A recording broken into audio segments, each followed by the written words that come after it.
Two Minnesota political consultants, one DFL, one Republican, have the same view when it comes to one of the main talking points of the still young primary election season.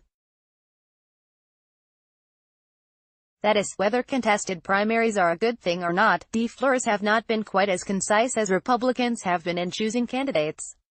Catherine DiNucci, a former staffer for Gov. Mark Dayton, said of her party's roster, "There's been a bit more of a scramble on my side. That scramble was set in motion by Attorney General Lori Swanson's decision to enter the governor's race on June 4, which set off a cascade of other candidate filings. By the end of the day on June 5, Democrats had a three-way primary for governor, a five-way primary for attorney general, and at least a three-way primary for the 5th congressional district."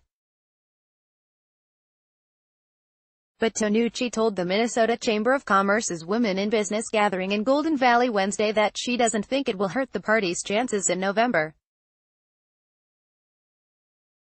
"I don't think it is the disaster that many Republicans are wishing it was," she said. Dayton, her former boss, survived a three-way contested primary for governor in 2010 and won the general election. In fact, Dayton hired the campaign leads of his two DFL rivals after the primary and kept them on once he took office. "It works out," DiNucci said. "That conclusion, of course, could amount to spin. DFLers can't change the facts of the primary fight, after all." But DiNucci's fellow panelist Maureen Shaver, a consultant and former advisor to Gov. Tim Pollendy, agreed with her. "Primaries can make candidates better," Shaver said. "You test messages. You get better on the stump and you practice.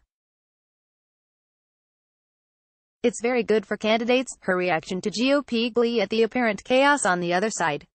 "I was like, meh," she said. "These folks know how to get it together." Shaver said she wouldn't predict election outcomes, but said she would identify the key demographic: college-educated suburban women. After asking attendees which of them were in that category and seeing the vast majority raise their hands, Shaver said such voters are generally not as enamored of President Trump as voters are elsewhere in the state. "I predict any legislator, any statewide candidate that does not make suburban women the focus of their campaign is in trouble," Shaver said. "And that's where we get into trouble, because these women are not fans of the president."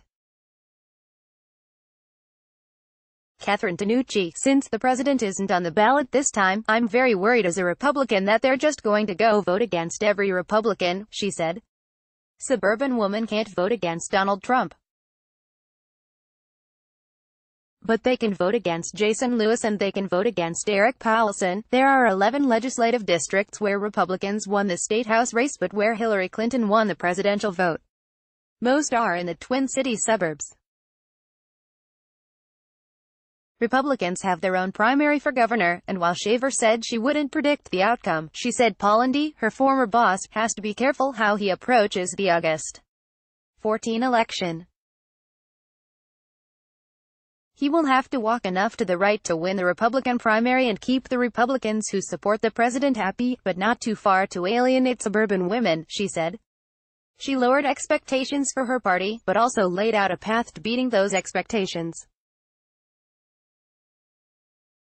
"Historically, the party in power doesn't do as well in the midterm election," Shaver said.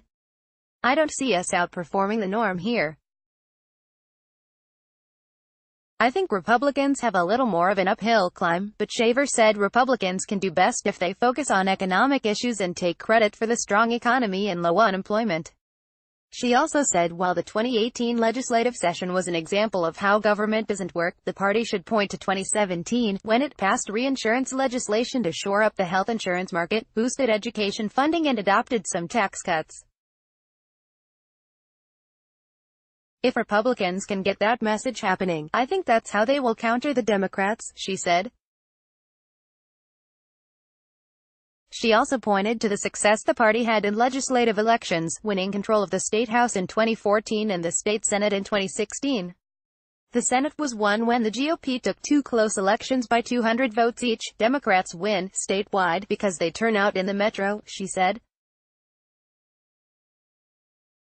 "But the GOP has done a better job of localizing elections. do a better job, I think, of picking candidates who fit their district. They fund them well and those candidates work hard. Maureen Shaver-Tanucci said she too was reluctant to make predictions after the 2016 election, when so many were wrong. But she said she did think the contested primaries in the 5th and 8th congressional districts would boost excitement on the DFL side. On the governor's race, Tanucci said she thought both Tim Walz and Erin Murphy had recent missteps, Walz for not securing the DFL endorsement and not blocking Murphy from winning it herself, and Murphy for the unwanted attention paid to running mate Aaron McQuaid's answer to immediate question about E85 fuel. Tanucci said she also thinks DFL candidates are elevating their lieutenant governor choices more than is necessary. They rarely help you win, she said. They can help you lose. People don't vote for a lieutenant governor. They vote for governor, and while she wishes it wasn't so, fundraising is a significant factor in who wins. I don't love that money matters. But money matters, she said. Pollendy retains a big fundraising lead, and while both Murphy and Walz spent a lot trying to win the DFL endorsement, Walz has more in reserve than Murphy. Erin Murphy had no money left after the convention, and I think she's going to have a challenge raising money this summer.